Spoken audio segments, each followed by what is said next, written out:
화물질이 우리 몸에 사회에서 어떤 영향을 미치느냐는 것을 통해서 우리가 미래 사회의 기전을 만들어가기 위해서는 교회가 시민사회가 어떤 역할을 해야 될지 함께 고민하는 시간이 있도록 하겠습니다. 저는 이제 환경 피해에 대한 얘기를 하죠. 환경 정의에 대한 얘기를 많이 합니다. 환경 피해라고 하는 것들이 여기는 개발 과정에 있어서 이익은 기업이 가져가고 또 그것으로 인한 피해 같은 경우 주민들에게 보는 것으로 손해배상료가 우리 사회의 시위가 벌어지기 때문에 굉장히 비대칭적인 거죠. 개발을 특정 그룹이 가져가고 또 피해 같은 경우에는 특히 가난한 자들이나 생물학적인 약자 상태에 집중되어 있기 때문에 그러한 불평등의 현실 속에서 사는데 그중에서 제일 문제가 되는 거가 어린이 피해가 되겠습니다. 그래서 제가 이러한 부분들을 하나하나 비판한 우리 몸에 독이 쌓여져 있다는 책을 썼어요. 제가 이 2시간 반 동안에 가능하면 핵심적인 부분에 대한 정보를 해드리겠지만 그 내용 안에 보면 우리 사회에서 벌어지는 어린이 피해, 생물적 약자로서의 네.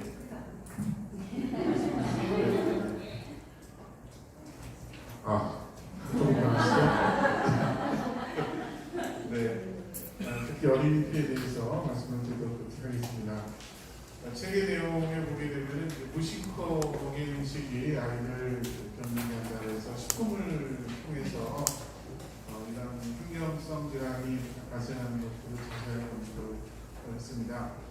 되게 오염이 진행되는 양상을 보게 되면 이제 공장을 통해서 주로 매연이나 이런 나가게 되면 대기오염을 만들어주고 또 그거 자체가 폐수가 방면되어지면 하천을 오염시키고 바다를 오염시키죠. 그리고 대중에 떠돌던 이제 오염물질 자체가 비려와서 실제 내려가게 되면 이제 토양 오염이 됩니다. 그래서 대개는 환경 대책, 주로 환경이 다 오염되고 난 다음에 그것이 여기 우리 밥상을 따라서 우리한테 그 피해가 오는 경우가 많이 발생하게 되는데 이 먹거리 오염이라는 것이 사실 환경 오염을 통해서 보면은 사람들에게 전달되는 중요한 과정이라 이렇게 보는 거죠. 그래서 환경성 질환의 전형적인 미나마타 질환이나 이따이따 질환 이런 고객병을 보게 되면 되게 식품을 통해서입니다. 미나마타 질환 같은 경우에서는 물고기, 수산물을 통해서 수온이 축적되어지면서 우리가 그걸 먹었을 때 피해가 발생하는 부분이라 볼 수 있고, 이따이따 질환 같은 경우는 대개는 이제 농경지에서 쌀이나 이런 쪽에 오염이 되어지면서 오염된 쌀을 먹었을 때 주로 우리 몸에서 칼륨 중독이 발생하는, 그래서 그러면 우리 밥상 오염이 어떻게 이루어지냐 하는 것들을 살펴봤고요. 그다음에 세상에서 가장 위험한 집이라고 해서 우리 세상 곳곳에 환경 오염에 대한 노출이 일어나는 이유에 가장 특징적인 경우가 우리 사회가 경험했던 것이 가습기 살균 피해입니다. 우리나라가 주거역 좁은 나라에서 이렇게 모여서 살기 때문에 대개는 아파트를 선호할 수밖에 없는 그런 부분이 있는데, 아파트의 집은 아무래도 이제 집안이 건조해지기 때문에 좀 이런 가족의 건강을 생각을 하면 이제 가습기 정도를 생각을 하게 됩니다. 근데 이제 가습기 사용하게 되면은 그 사이에 곰팡이를 낄 것 같고 물들인 것 같으니까 위생적이지 못해서 기업에서 보면은 몇 방울 집어넣으면 깨끗하게 청소되고 위생적이라고 하고 그런 선전을 하니까 90년대 초부터 사용했었죠. 근데 그게 2011년도에 사건의 전모가 규명이 되었는데, 가습기 살균제가 우리 폐 속에 들어와서 염증반응을 있으면서 그것이 나중에는 딱딱하게 굳어지고 폐를 이식하지 않으면 안 되는 중증 폐손상으로 진행되는 사건이 발생했습니다. 사망 등록이 지금 1,400명 정도 되고요. 쓰는 사람은 대개 한 400만 명 정도, 350만 명이 썼다 이렇게 됩니다.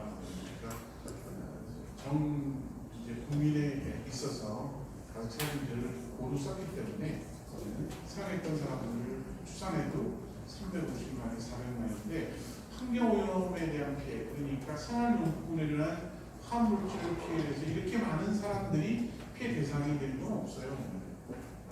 그리고 병원에 가서 최소한 치료를 받고 이런 사람들 추산해 보면은 대개 한 40만 명 정도가 되고요.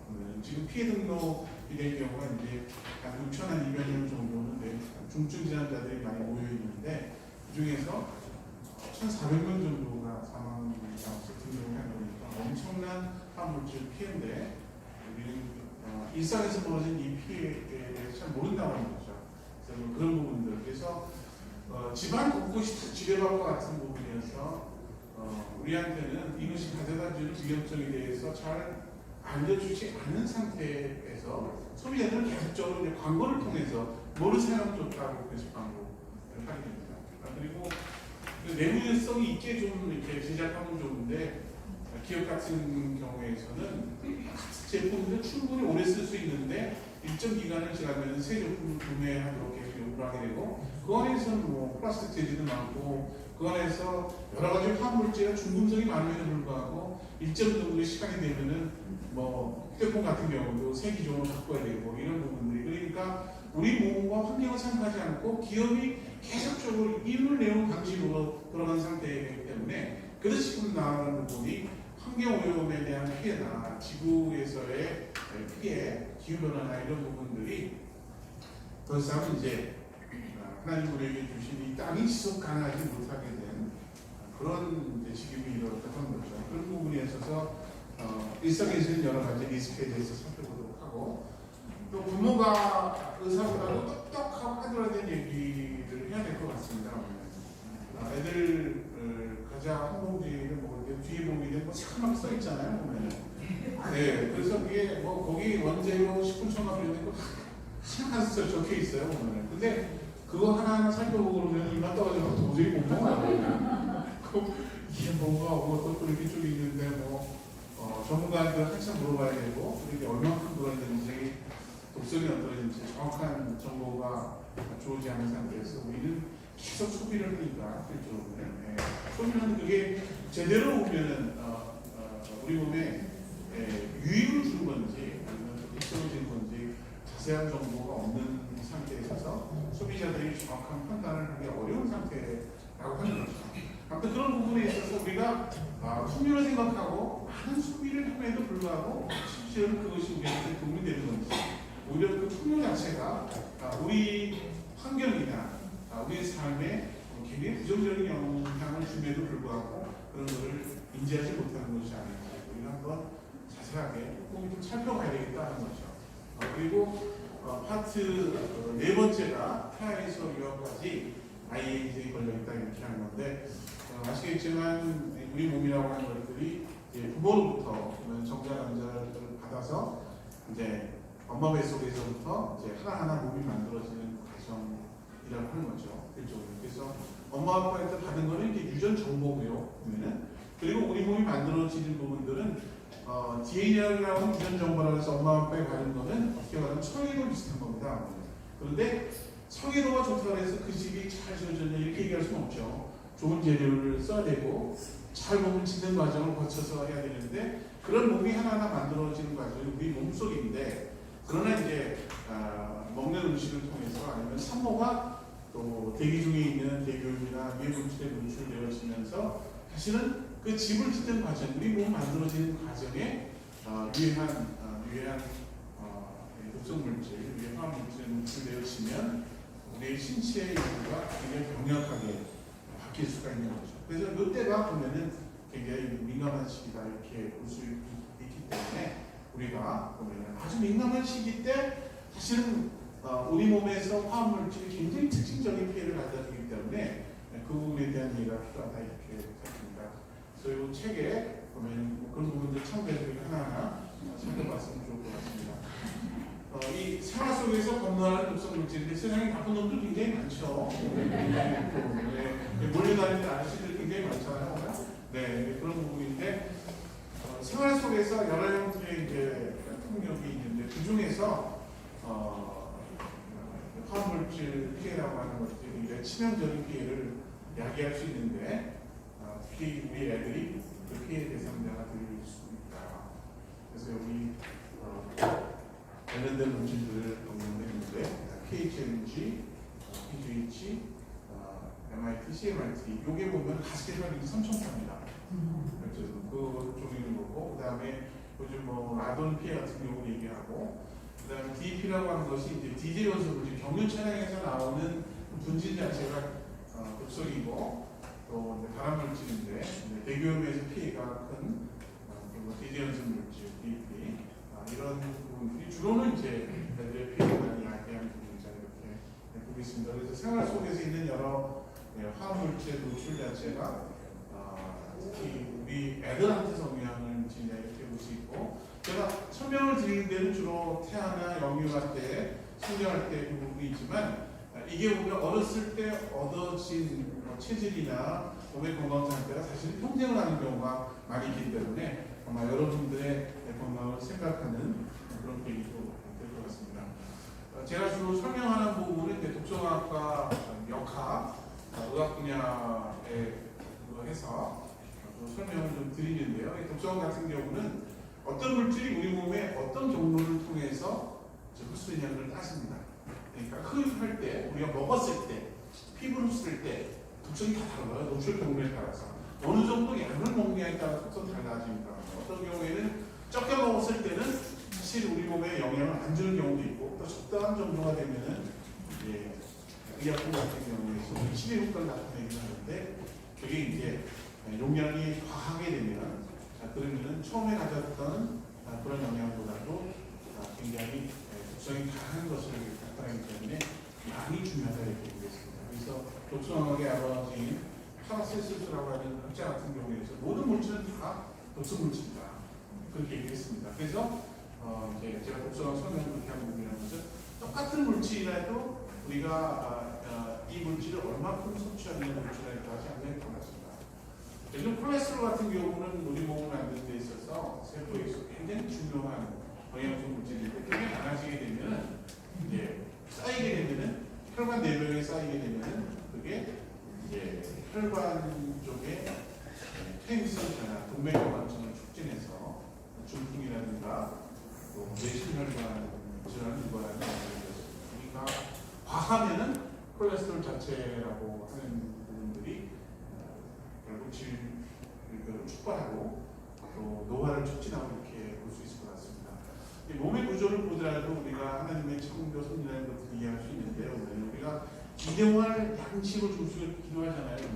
근데 일용할 양식을 줍시고 얘기해야 되는데 오늘 우리가 며칠간 양식을 줍시고 필요하지 않잖아요. 쌓아놓게 되면은 문제인데 특히 보면은 영양소 같은 경우에서는 우리 몸에 쌓이게 되면은 나오는 증상이 처음에는 이제 주로 복강에 쌓이기 때문에 배가 나오고 그 다음에 또 알 수 있는 부분들이 혈관에 쌓이게 되면 아까 얘기한 것은 동맥경화증이 되어서 치명적인 손상 부분이 되기에는 혈관이 두꺼워져서 맥히거나 풀었을 때 문제가 되는데 이런 형태라고 하는 거죠. 그래서 우리가 돈은 은행에다가 쌓아둘 수는 있지만 영양물질 자체를 우리 몸에 쌓아두는 것은 사실 그거 자체라고 하는 것이 굉장히 많은 리스크를 가져다. 그러니까 우리 몸에 영양소를 쌓아둘 수는 없다는 거죠. 필요한 것을 그때그때 보면은 우리가 필요한 만큼은 구할 수 있지만 그게 과다됐을 때는 치명적인 질병을 줍니다. 그래서 보면은 음식이라는 것은 독점해야 되는 것이 아니고 나눠야 되는 거고 또 적정해야 되는 거고 이런 부분들이 우리의 이제 살아가는 삶의 원리로서 정리되어 있다 이렇게 보겠습니다. 그 다음에 이제 제가 독성하기 위해서 어떤 물질 자체가 우리 몸에 있어서 어떤 독성을 일으키느냐, 암 발성을 일으키느냐, 아니면은 또 심장의 독성을 일으키는 거냐, 면역계 독성을 일으키는 이런 것들이 다 다르고요. 그 다음에 사람에게서 영향이 어떠냐는 보는 것도 굉장히 중요한데 앞쪽에서는 동물 실험을 통해서 많은 것들을 볼 수 있지만 실질적으로 사람에게서의 영향이 어떻다는 걸 관찰할 수 있는 거가 결국에는 역학, 질병의 발생 원인을 규명하는 건데 그 방법 중에서 인과관계를 따질 수 있는 명확하게 이것 자체가 질병의 발생 원인이구나 라는 걸 규명할 수 있는 중요한 방법이 코호팅이라는 방법입니다. 코호팅은 뭐냐면 특정 그룹을 등록을 해갖고 오랜 기간 동안 추적한 거예요. 그래서 애들이 어떤 애들은 머리가 좋고 어떤 애들은 병행하고 어떤 경우에는 천식원이고 어떤 기억이 있고 그 원인이 뭐냐라는 걸 이제 밝힐 연구를 시작했는데 그 연구 방법 중에서 제일 과학적인 방법이 이제 코호트 역학조사 방법인데 이거는 이제 산모가 애를 낳았을 때 거기에 관련되어 있는 모든 정보 같은 경우를 등록을 합니다.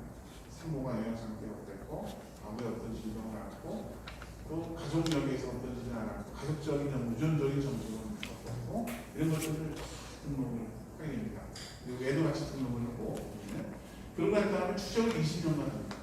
그리고 여기에 분석이 들어오는 대상자 같은 경우는 10만 명을 20년 정도 추적해서 결과를 내는 겁니다. 그 결과 내만에 이제 여기 언급되는 건 신경 발달이 어떻게 일어나느냐 그런 부분하고 왜 천식이 왜 생기느냐 또 비만이라든가 대사성 질환이 왜 생기느냐라고 하는 부분들을 추적하는 부분들이 바로 코호트 방법이다 이렇게 되겠습니다. 3호 코호트 방법인데 이게 보면 오랫동안 추적을 하고 보면은 10만 명이라고 하는 것들을 추적되어 있기 때문에 이제 자료 분석 방법이나 또 그 안에 유전적 정보를 분석하는 내용이라는 부분이기 때문에 제대로 이 분석을 시행할 수 있는 나라는 크게 안 됩니다.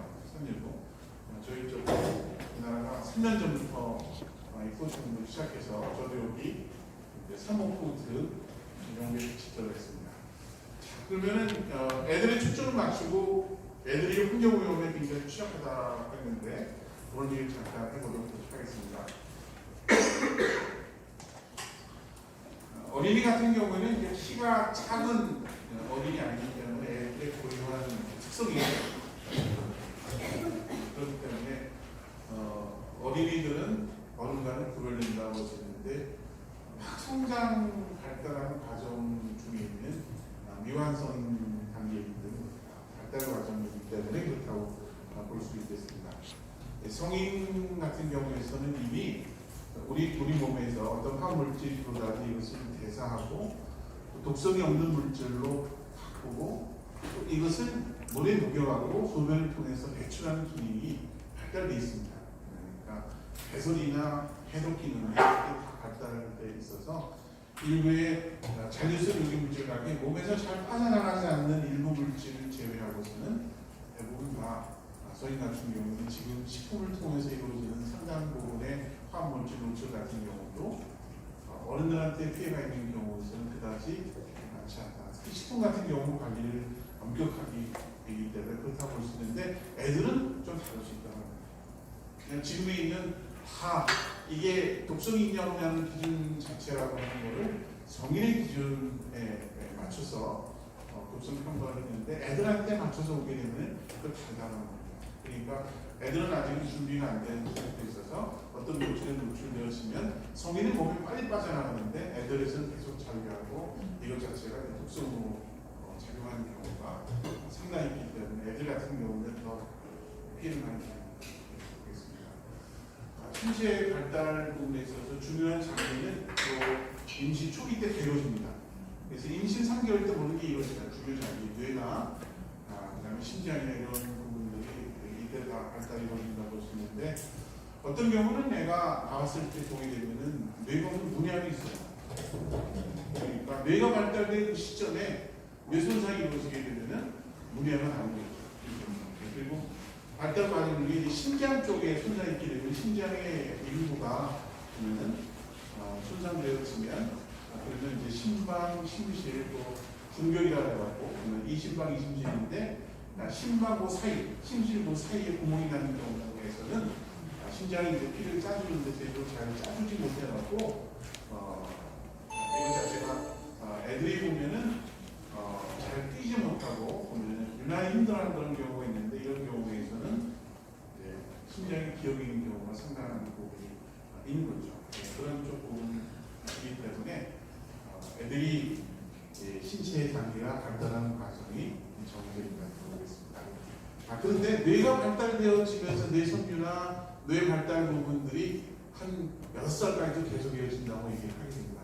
뇌 발달이 비교적 늦게 완성되는 쪽 부분인데 그럼에도 불구하고 보면은 되게 중요한 장기 또 얘가 공부 잘하는지 안 하는지 사회적으로 잘 적응할 건지 안 되는지가 중요한 시기가 어렸을 때 영아식이 일단 많이 걱정을 이렇게 보겠습니다. 그래서 부모가 이제 애가 오면은 발달 과정 중에 조금 더 교육을 더 해야 되겠다 이렇게 생각하기 이전에 이미 보면은 공부 잘해 그렇지 않으면 다 저희 제 얘기는 욕심을 내놓자. 너무 큰다 내가 크게 달라지니까. 근데 애가 잘할 수 있는 창의적인 부분이 있기 때문에 부모가 그것을 찾아주는 게 필요하지. 부모 욕심대로 되는 게 아니죠. 그리고 이제 애가 앞서게 성장하는 것들을 잘 볼 필요가 있다 이렇게 보이시고, 이 두 번째로 보면은 애들이 성장하는 과정 중에서 많은 물을 먹고 호흡량도 지금당 큰 편이기 때문에 공기가 오염됐을 때, 물이 오염됐을 때는 그만큼 성인보다도 환경 오염에 대한 피해가 더 클 수 있다 이렇게 보겠습니다. 그리고 애들이 밖에서 막 뛰어놀고 애들이 가나리 같은 경우 기어다니면서 입에다가 다 빨고 이런 동작을 통해 갖고 애들 같은 경우에서는 화물질이 많이 벌어진다 이렇게 볼 수 있고요. 성인들로서는 성장하기 힘든 일들이 가끔 벌어지니까 애들 볼 때 눈 깜짝할 새 가다가 잠깐 손을 팔고 있으면은 어느새 동전을 주워 먹지 않나 뭐 생각지도 못한 그런 일들이 또 벌어지기 하는 부분이기 때문에 애들은 위험에 대한 것을 인지하지 못하기 때문에 그만큼 더 예상치 못한 그런 일들이 벌어지기도 한다 이렇게 볼 수 있겠습니다. 그런데 중요한 건 뭐냐면 우리 몸이 만들어지는 부분들이 다 엄마 뱃속에서 이루어지는 좀 부분이기 때문에 어떤 사람들은 암에 걸릴 가능성이 높은지 아닌지, 그 다음에 또 알레르기 치질인지 아닌지, 어느 특정 부위가 병약한지 그런 부분들이 다 엄마 뱃속에서 생성된다 이렇게 알고 있습니다. 제가 인천에 있으면서 금연 지원 단장이라고 해서 금연 교육을 하면 그 중에서 그 사람들 중에서 딴 소리 하는 분이고 말 안 되는 분이 있습니다. 금연 교육을 하고 그렇게 하는 분인데 자기한테 금연하는 얘기 하지 마. 무슨 사연이 있으세요? 자기 할아버님이 담배를 2갑씩 폈어요. 그런데 90세까지 너무 오래 살아가고 집안이 너무 힘들었다고 꼭 들어가셔야 되는데 2갑씩 피면서도 90세 넘게 살아간 거예요. 근데 할아버지만 그런 게 아니고 우리 아버님도 그렇기 때문에 2갑씩 피고 90세 넘게 살아간 거예요. 너무 오래 사는 게 민폐다. 자기 할아버지도 그렇고 다아버지도 그런데 그 피를 이어가는 나도 비슷하지 않느냐. 그렇지 않습니다. 이런 정보가 발달하더라도 발달하는 과정을 보게 되면 이 사람이 그러하니까 암세포가 생겼을 때 하나하나 그것을 확인해 갖고 이 암세포를 죽이는 학교에 보면은 킬러셀 자기를 보냅니다. 그걸 내추럴 킬러셀이라고 하는데 그러니까 암에 대한 면역작용이 작동하는 부분인데 그것이 유전적으로 태어난 부분도 있지만 엄마 뱃속에서 성장하면서 그 면역력이 길어진다고 합니다. 이때 잘 기르지 못하면 할아버지 또 아빠에 갖다가 유전적인 특성을 받았음에도 불구하고 이 사람이 정말 암 면역 부분에 있어서 다른 사람보다도 훨씬 더 탁월할 건지 아닌지는 봐야 되는 거죠. 덩치 소리나만 좋은 게 아니고 실질적으로 보면은 원재료가 잘 좋아야 되고 몸이 잘 만들어져야 되는 거죠. 그런 부분이기 때문에 발달 과정이 목표한테 영향을 미친다 이렇게 보겠습니다.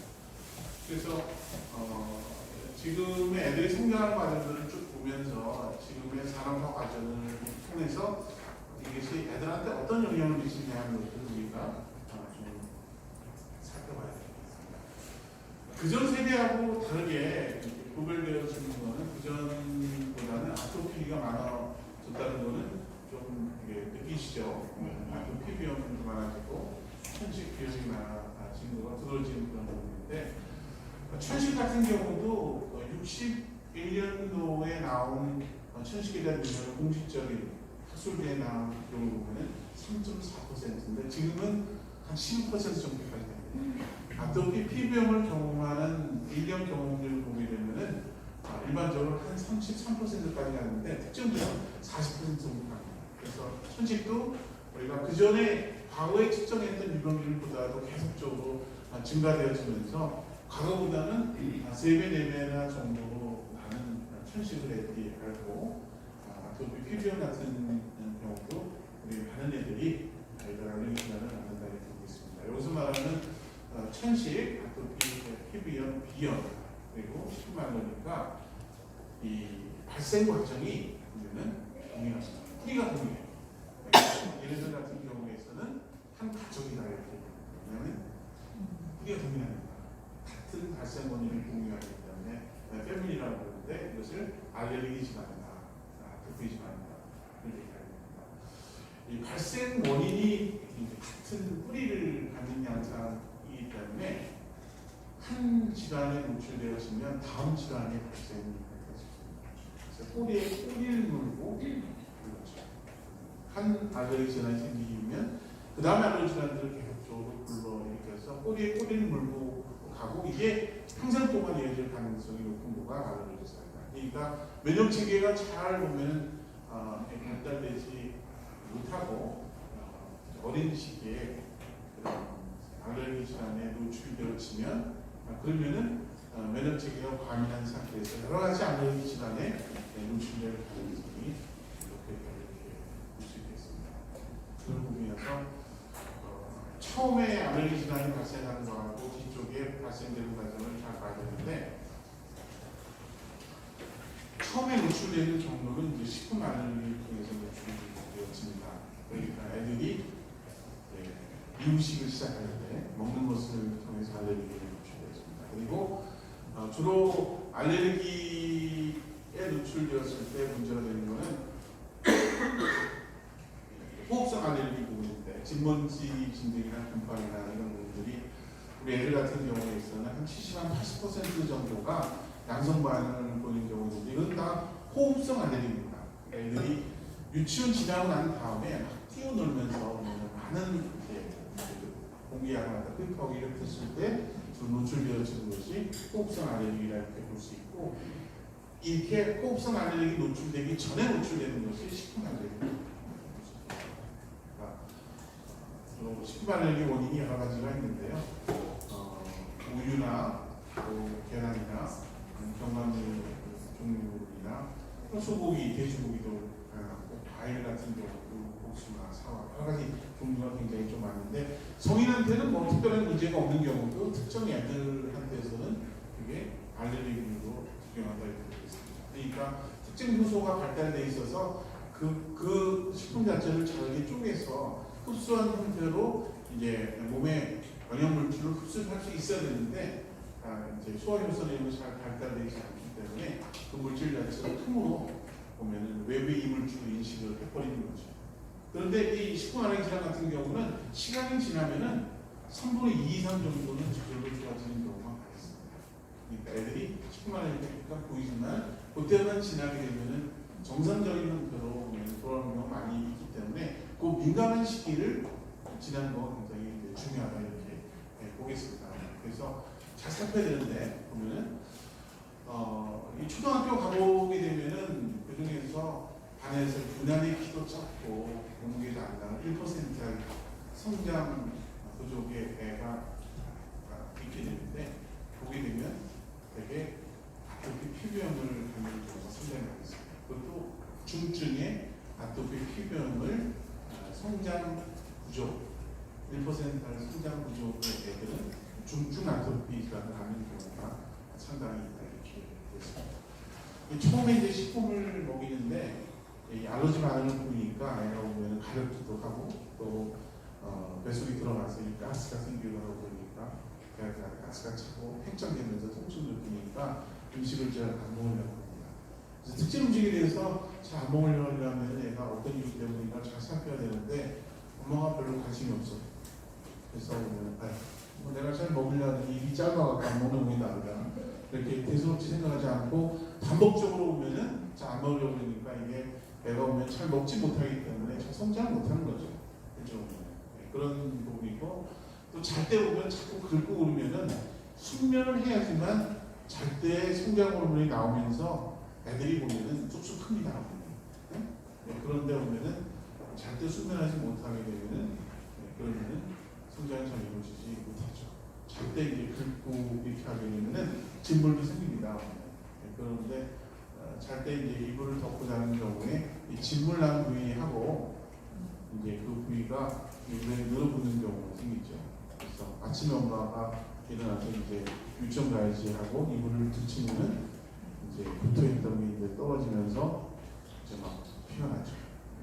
그러면 뭐 아침부터 난리 거죠. 엄마한테 피 맞다가 나오고 난리가 나는 거죠. 그렇죠. 근데 애들이 보면 아토피병이 있어서 이렇게 피부가 안 좋은 상태니까 또 애들한테서는 외면에 이렇게 두드러지게 나타나는 거가 혹시나 이제 왕따 원인이 되지 않을까 조바심을 내게 되고 그래서 뭐 의원 갔다가 학교를 갔다가 좋다는 또 민간 연구를 했다가 보면 부모 심정 같은 경우는 굉장히 보면은 어떻게 말하면 내가 잘 성장할까 이런 조바심을 내게 되는 거가 바로 이제 프리진하게 이렇게 되겠습니다. 그래서 원인을 잘 살펴주는 거 굉장히 중요하다 이렇게 볼 수 있을 것 같습니다.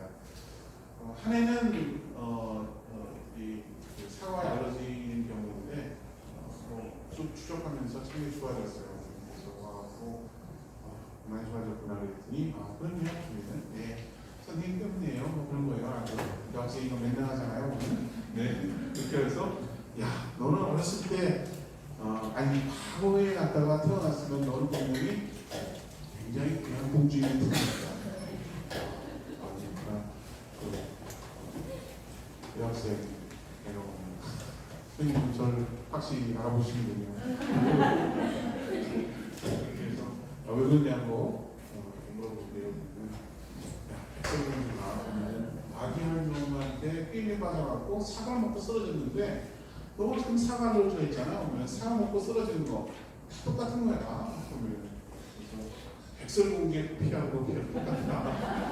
이렇게 얘기했는데 굉장히 그렇구나. 공주피구나. 이렇게 또 웃는 경우가 있는데요. 어떤 한 해 같은 경우에서는 떡볶이를 굉장히 좋아하는 그런 애였습니다. 여자였는데 떡볶이 때문에 7시에 실려가는 일이 자주 생기니까 엄마가 너는 절대로 떡볶이 먹으면 안 돼. 응? 조심해 이 기집애야. 뭐 이렇게 하고 난 다음 방송을 갖다 쭉 했는데 그래도 떡볶이 먹고 싶은 건 어떡합니까? 기회를 봐서 어떻게 하면 떡볶이 먹을 수 있을까 이 고민만 하고 있는데 엄마 손잡고 가다가 갑자기 갔다가 좋은 생각이 들더니 엄마 손을 잡고 가게 쪽에 있는 상원을 가르치면서 쌀떡볶이 가게에 있었습니다. 그래서 밀가루 알러지가 있던 친구였는데 이거는 쌀떡볶이니까 절대 문제는 안 된다는 거야. 그래서 엄마 호주에 사람을 믿으라고 했잖아. 졸라갖고 결국은 이제 먹었는데 어떻게 되겠습니까? 네, 역시 응급실로 실려가는 상태가 벌어졌는데 뭐 주인이 쌀떡볶이라니까 뭐 그런 줄 알아야 되는데 떡볶이라고 하는 거가 사실 보면은 그 안에 보면은 이 고추장이라는 걸 쓰는데 고추장은 그래서 밀가루나 이런 걸 쓰는 경우가 상당히 많이 있잖아요. 그래서 아마 고추장의 전 소스 자체가 문제가 되지 않을까 하는 생각이 들게 되고 그러니까 생각지도 않은 부분에 있어서 알러지가 나타나는 경우가 있다는 거죠. 지금은 한 4년 정도 됐는데 인천에서는 정말 이상치 않은 그런 사고가 생겼어요. 남자애였는데 중학생이었는데 우유 알러지 있는 경우였는데 몇 번 갖다 응급실에 실려왔기 때문에 엄마가 절대 너는 우유 먹으면 조심하고 그래서 한동안 뭐 몇 달 동안은 별 문제 없이 잘 생활했던 친구였는데 학교에서 보면은 카레가 나왔어요. 근데 카레를 좀 부드럽게 한다면은 우유를 좀 넣기도 하나 봐. 근데 그걸 알려줬으면 되는데 그것이 잘 인지가 안 되는 상태에 있어서 카레를 갖다가 잘 먹었습니다. 그날 또 맛있게 잘 먹었어. 먹고 난 다음에 체육 시간에 뛰다가 갑자기 슈까지 와갖고 심폐정지가 온 거예요. 그래갖고 뭐 학교에 교사 선생님이 있으면은 심폐소생술 하면 좋을 것 같은데 그런 선생님도 없고 그래서 발을 둥둥 돌면서 119에 불렀는데 인천에 있는 쪽 외진 학교였기 때문에 오는 과정 중에 뭐 주차차 치우고 이렇게 하는 과정 중에 15분 이상은 지연됐어요. 여기 와서 보니까 벌써 동동이 열린 상태. 그래서 이날에 응급실로 왔는데 이미 뇌사상도 빠진 상태예요. 그리고 중환자실로 올라가서 몇 달 동안 고생하다가 사망했어요. 한 번도 그때 때문에 이게 엄청난 일이죠. 뒤에 보면은 그 응급실에서 내가 그날 도시락을 싸줘야 됐었는데 그냥 몇 시간을 우시는데 어떻게 민원을 갖다 못하더라고요. 정말 너무 안타까운 일이어서 보면은 한순간에 방심 때문에 그렇게 되는 경우도 발생하기 때문에 근데 지금 보면 식품 알러지가 조금씩 증가되고 있다 하는 거죠. 그리고 부모가 알러지를 갖고 있는 경우는 애들도 보면은 알러지를 받을 확률이 높아진다는 겁니다. 한쪽 부모만 있으면 한 40%, 양쪽 부모가 더 있으면 2배 이상 아토피에 대한 가능성이 높아지는 거니까 그 과정을 보게 되면 부모한테 노출된 화학물질 정보라고 하는 것들이 애들한테 전달되지만 그래서 이게 담배 연기라든가 이런 게 화학물질 안 좋은 쪽에 노출되었으면 그 물질 자체가 어떤 경우에서는 발암물질이기 때문에 DNA 손상도 일으키지만 어떤 경우에서는 DNA 쪽에 이제 메틸이나 이런 화학물질이 딱 붙어서 그러면 이게 DNA에 손상을 주는 건 아닌데 DNA의 주변 조직에 붙어 있다가 얘한테 전달되는 거예요. 그런데 그게 이제 내가 보면은 그 DNA 정보를 통해 갖고 새로운 단백질을 만들고 또 성장할 때 어차피 세포분열이라는 겁니다. 그때 보면은 부모에 노출되었던 이 화학물질들이 정상적인 DNA 발현 과정에 영향을 준다고 합니다. 이거를 상엽색체라고 얘기해서 부모가 노출되었던 화학물질도 다음 세대에 영향을 준다. 그러니까 부모가 노출된 화학물질 자체가 정상적으로 애 면역 체계를 형성하는 그 시점에 보면은 이상 단백질을 만들어내게 되면 그러면 애들한테서는 그게 굉장히 과민한 형성을 작용하는 거죠. 이렇게 되기 때문에 부모가 노출된 부분들이 애한테 영향을 줄 수 있는 부분입니다.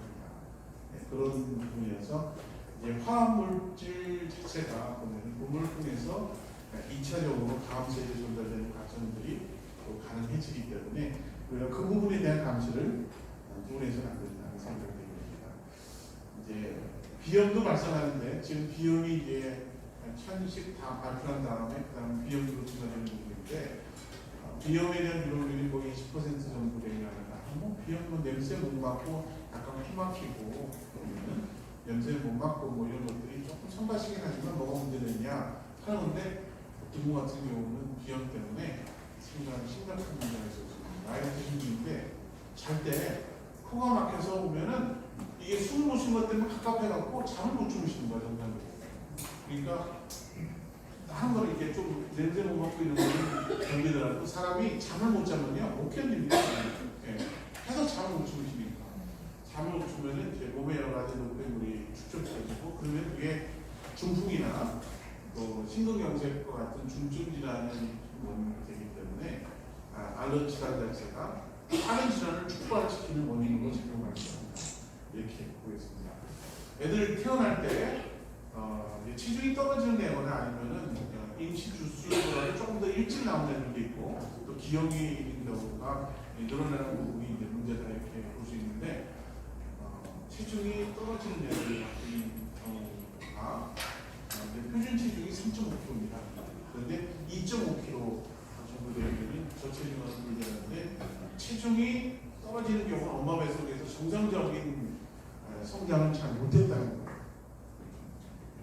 이런 경우에서는 그 안에 발달 장애가 있거나 특정한 데 성장 발달 부분이 제대로 잘 안 돼 있어서 몸 자체가 병약해질 가능성이 높다 이렇게 보이는데 되게 체중이 떨어지는 저체중하고 그 다음에 이제 임신 주수가 37주에서 42주인데 이 주수를 채우지 못하고 나오는 애들이 조산하라고 그러죠. 그런 경우가 늘고 있다 이렇게 보겠습니다. 요거는 이제 기형인 경우인데 중추신경계에 있는 경우입니다. 요게 이제 빨처럼 뒤로 이렇게 물주머니처럼 갖고 나온 경우가 요 속에 촉색이 보이는 거예요. 그러니까 뇌 쪽에 있는 촉색이 흘러갖고 여기에 갖다가 물주머니 같이 색을 흘러나오는 형태입니다. 이것도 중추신경계에 벽이 결손이 생기면서 발생된 거니까 중증 질환이에요. 촉수이근증이 아니라 스파이나 비피다라고 하는 그런 중요한 기형적인 형태인데 이게 미국 사회에 있어서 2000년 초반 때 굉장히 차이 문제가 됐습니다. 봤더니 주로 못 사는 지역에서 이런 기억이 많이 있습니다. 근데 미국 같은 경우에서는 백인들이 사는 고급주택과 같고 주로는 이제 흑인들이나 남미계 지역 주민들이 사는 쪽은 주로 땅값이 싸서 보여드는데 거기 보게 되면은 주로는 버스 주차장이 있다거나 소각장이 있다거나 매립장이 있거나 또는 유해물질 배출이나 주물 공장이 있다거나 이런 쪽이 많이 있기 때문에 주거 지역 자체가 일단 크게 기용이 많이 되었습니다. 근데 못 사는 동네에서 기용이 많이 발생이 되는 거예요. 그런 쪽 부분이기 때문에 이게 인종 간의 문제인지 안지 논쟁이 됐었는데 여기 있는 지역 주민들이 아니다. 그전에 문제가 없었는데 이 주물 공장이 들어오거나 또는 소각장이 들어오면서 이 난리가 벌어지고 이런 기여가 발생이 늘었다라고 하는 이제 지역 주민들의 주장이 있어서 미국 CDC 쪽에서 이것에 대한 조사를 직접 했습니다. 원인을 밝혀냈는데 살펴보니까 이런 기여가를 출산한 산모의 공통된 특징을 발견했는데 이게 뭐냐면 산모들의 혈액 속에서 유난히 어떤 소리를 발견했냐면 엽산의 농도가 낮은 거예요. 일단 피 계열인 엽산의 농도가 지나치게 같은 경우를 발견했습니다. 그럼 왜 엽산의 농도가 낮은가 하고 이 이제 기억이 발생하는 발견된 이유가 태아 쪽에서 어떤 부분에 이제 이상이 있게 되면 DNA 손상이나 이런 게 있게 되면 산모의 몸에서 우리는 태아가 이상이 있다는 것을 감지해서 다 몸에 센서가 있나 봐요. 특정 부위를 인식해서 그 부위를 찾아갖고 손상된 DNA를 도려내고 새로운 DNA로 가르치는 역할을 합니다. 그래서 보면은 하나하나 다 체크하고 난 다음에 이상이 있는 점들을 다 확인하는 거예요. 그래서 그런 작용을 통해서 실제로 출산했을 때 큰 기형인 경우에서는 3% 이하로 안 되게 됩니다. 그건 뭐냐면은 이제 중요한 부분들 다 체크하는 거죠. 그런데 도저히 감당할 수 없고 이거가 제대로 잘 기형 정도가 커서 보면은 제대로 보면은 발달 자체가 안 이루어진다 그러면은 이렇게 큰 기형 형태 같은 경우는 대개는 그냥 유산으로 체크해서 그렇지 않고 이제 20주를 넘겨놓고 하거나 주역에 하는 기형 형태 같은 경우에서는 하나하나 체크해서 확인을 하는 거죠. 그런데 이 손상된 DNA를 도내고 난 다음에 새로운 DNA로 갈아끼려야 되는데 그 DNA 원료가 되는 거가 엽산인 거예요. 그래서 타이어가 펑크났어요. 그래서 서브센터에 가서 새 타이어를 갈아끼면 되는데 가보니까 새 타이어가 없으면은 못 갈아끼는 거죠. 그렇죠. 그러면은 그 시기를 놓치면은 신체에 여러 가지 발달이 막 진행되기 때문에 여기 특별히 보면은 척수벽에 구멍이 있는 상태에서 그냥 진행되는 거예요. 그러면은 다른 몸의 성장 발달은 막 이루어지고 한쪽에서는 계속적으로 척수액이 노출되니까 결과적으로 이제 이런 기형이 지게 되는 거죠. 이게 봤더니 이러한 기형을 가지고 산모의 공통된 특징이 뭐냐면 엽산 농도가 낮은 건데 살펴보니까 미국 같은 경우에서는 고기를 먹는데 별로 의미 없습니다. 왜냐하면 가격도 싸고 질도 좋으니까 얼마든지 고기를 먹을 수 있는데 이 흑인하고 남미 계통인 분들이 소득이 낮은 정도니까 보면 고기를 먹는데 지장이 없어요. 근데 과일, 채소까지 갖춰서 먹으려고 하면 그만큼 비싸요. 채소가. 그렇죠. 그렇게 못하니까 대개는 주말 같은 경우는 이제 맥도날드에 가서 간단하게 먹고 대개는 이제 가고 싶은 거를 때우고 이런 경우가 많아지게 되는데 소득이 낮으면 엽산의 농도가 굉장히 낮은 거죠. 그래서 미국에서 보면은 굶어 죽는 사람이 없고 우리 사회 마찬가지인데 중산층 이상의 소득이 있는 사람들과 그렇지 않은 사람의 큰 차이는 뭐냐면 여기에서는 식물 질이 차이가 나는 겁니다. 한쪽에서는 같이 먹는 거고 한쪽에서는 그렇지 못하는 거죠. 한쪽에서는 점프푸드 먹고 보면은 그리고 일주일에 2번 이상은 라면을 때우고 일주일에 보면 이런 경우 생기고 한쪽은 제대로 같이 먹고 이런 부분에 차이가 있어서 영양소 중에서 가장 차이 나는 거가 칼슘과 엽산입니다. 보게 되면은 칼슘의 농도하고 엽산 농도가 적정하게 유지가 되면은 있는 집이 거고 그렇지 않은 경우는 무슨 거죠. 그런 차이가 있다. 그런데 뭐냐면 요 이제 이외에도 보는 상황이 되는데 환경오염 물질이 왔을 때 이것 자체가 질환으로 넘어가는 게 아니면 신체의 과학 기능 쪽에 잘 걸러져 있냐를 판단하는 중요한 기회가 되는 거가 영양소 상태입니다. 그러니까 산모가 영양소가 있으면은 또 특정 부위에 태아의 손상이 왔더라도 산모 영양 상태가 있으면은 그 부위를 빨리 드러내고 그러면은 또 환경오염 물질을 통해서 활성산소라고 하는 독성 물질이 만들어지면 세포를 손상시키는데 그 세포가 독성이 생기지 않게 중간에 막아주는 역할을 하는 거가 항산화제예요. 항산화제니까 되게 과일 채소라든가 이런 거에 적절하게 있는 상태이기 때문에 평소에 잘 먹으면 산모가 잘 먹으면 그러면은 기형아가 있습니다. 애들 천식도 마찬가지인데요. 보면은 기생충 영화 보셨죠? 그러니까 뭐 장마 주고 난 다음에 한쪽에서 보면은 이게 뭐 곰팡이를 끼고 벽지 이렇게 막 풀풀풀 나뉘는데 그런 상태에서 계속 애들이 노출되어지면 곰팡이 fu전한 분진 자체가 애들 기관지 쪽에 자꾸 작을 일으켜갖고 천식으로 말씀드리기 쉽습니다. 그런데 잘 먹으면요, 사과나 과일이나 잘 먹이면은 기관적인 염증이 있는 부분들이 심해지지 않도록 중간에 막아주는 역할을 하는 거예요. 그렇죠. 그러니까 천식도 잘 먹이면은 문제 없고. 그런데 일상적인 노출이 계속 있고 안 좋은 열악한 주거 환경 속에서 잘 먹지도 못하면은 기관지가 민감하게 되고 심한 경우에서는 한시를 갖자고 하는 거죠. 그래서 불편한 진실이 뭐냐면요, 애들한테서 교통사고 말고 죽을 수 있는 거가 천식 발작인데 천식 발작으로 사망하는 대부분의 경우에서는 소득이 낮은 계층입니다. 소득이 있는 계층에 있는 애들은 입원하거나 응급실로 가거나 그러지 않아요. 관리가 안 돼서 응급실로 가거나 입원하거나 천식 발작 사망하는 애들이 가난한 애들한테서는 그래서 환경 피해 자체라는 것들이 애들한테서나 가난한 집에 집중해서 나타나는 것이 문제다 이렇게 보겠습니다. 이렇게 사회 문제가 되니까 미국 정부 쪽에서 특단의 대책을 세웠어요. 엽산이 문제야. 그러면은 예산을 배정해갖고 중정부 쪽에다가 지역 주민들이 신선한 야채와 채소를 먹을 수 있도록 예산을 팍 풀었습니다. 그리고 일정 정도 좋아졌어요. 근데 그래도 안 좋아지니까 그러면 조금 더 적극적으로 해서 학교에다가 점심시간 때 무료 샐러드 바를 하고 일주일에 2번은 반드시 과일 간식을 매겨라. 저도 단속했습니다. 그래도 안 되니까 미국 정부 쪽에서 중요한 또 적극적인 대책을 세웠습니다. 그리고 남미계와 학생들이 과일 채소를 잘 먹으니까 그러면 빵을 먹지 않냐. 그래서 미국에서 시판되는 모든 빵에다가 엽산을 첨가시키라고 합니다. 제분을 무조건 5개 나옵니다. 그러고 난 다음에 미국에서 보면은 가난한 주에서 다 이게 척수변증이라든가 이런 것들이 있었는데 그렇게 정책 시행하고 난 다음에 모든 지역에 있어서 다 보면은 이 척수변증이 2% 촉발했습니다. 이걸 한 거죠. 그렇죠.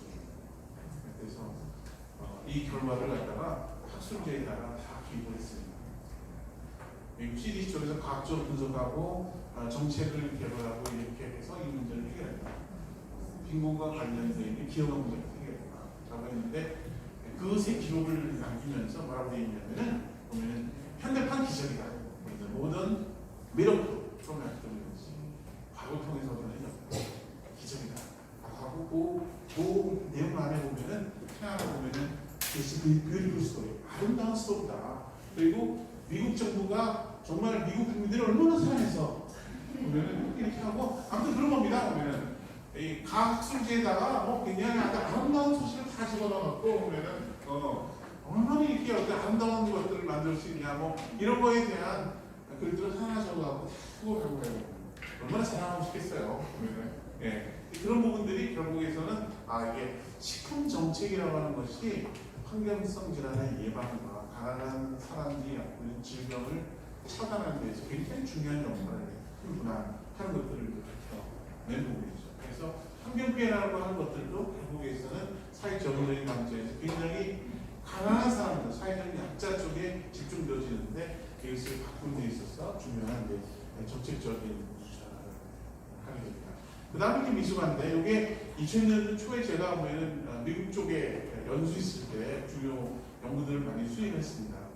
그 직업에 보면은 저체중아가 왜 발생하는지 또는 미수가가 왜 발생되었는지 기형의 발생 기전 문제 그런 거에 대한 함의 공동 연구를 많이 수행했는데 미수가가 왜 생기는 거에 대한 원인들을 이제 밝혀내는 연구를 공동 이제 수행을 하게 됐고 이거를 이제 환경학술계에서 유명한 학술지가 EHP라고 하는 학술지인데 거기 투과한 내용들인데 조사되는 거에 대한 원인을 이제 밝혀낸 거죠. 그 응급실에 있다 보게 되면 저 신우신염이라고 해요. 콩팥에 염증이 있어서 열이 나서 항문열로 응급실에 내원하는 경우가 산모들은 꽤 있습니다. 산모가 이런 경우에서는 조산의 경우성이 있죠. 그러니까 산모가 콩팥에 염증이 있는 경우에서는 조산의 염증이 발생하는 거죠. 이때 피검사는요 100kg가 굉장히 증가되어 있고 염증과 관련되어 있는 사이토카인이라는 물질들이 굉장히 많이 있어요. 근데 그게 혈액을 따라서 전신을 다 돌아다니는 양상 부분이기 때문에 태반을 통과해서 태아한테 전달되면은 요게 사이토카인이라는 염증을 통해서 만드는 물질 자체가 애 성장에 굉장히 안 좋은 물질입니다. 그러니까 산모의 몸에서 이 자궁에서 이 물질들이 자궁 근처에 오게 되면은 미리 태아를 보호하기 위해 갖고 보면은 프로스타글란딘이라는 물질을 분비를 해서 이 염증 반응 물질이 태아한테 전달되지 않도록 중간에 막는 역할을 하게 됩니다. 여기서 불이 났어요. 그러면 끌려가고 소화제로 끄는 역할을 하는 것 똑같습니다. 근데 문제는 뭐냐면요. 이게 17건물인데 이미 화염이 이 건물을 다 갖다가 휩싸고 보면 조만간에 이 건물이 두 개 있는 게 돼서 굉장히 위급한 상황에 처했습니다. 근데 산모가 지금 보면은 10층에 있어요. 근데 애를 구하는 방법 같은 경우에서는 어떻게 하는지 보면은 애를 이 건물 바깥으로 내보낼 수밖에 없는 거예요. 그렇죠. 그렇게 됐을 때는 염증 반응이 높아서 그런 위급하다 이렇게 생각을 하면은 산모의 몸에서 프로스타글란딘의 작용이 2차 작용이 나타납니다. 그게 뭐냐면 장수축 작용이에요. 그러니까 산모의 몸이 오염돼 있으니까 오염된 모체하고 태아를 분리시킨 작용입니다. 더 이상 너를 갖다 몸의 속에서 안전하게 보호하지 못하니까 세상으로 빨리 내보내는 거죠. 그러니까 조기에 이렇게 내보내는 작용을 하는 거가 애를 구하는 게 중요하다고 볼 수 있겠습니다. 그러니까 조산이 발생되는 거가 보면은 애들한테서는 또 1층 나오는 것 자체가 굉장히 리스크가 되는데요. 보면은 옛날 같은 경우에서는 산모가 갑자기 예상치도 않게 자궁의 수축이 와서 과다출혈로 사망한 경우가 종종 있었습니다.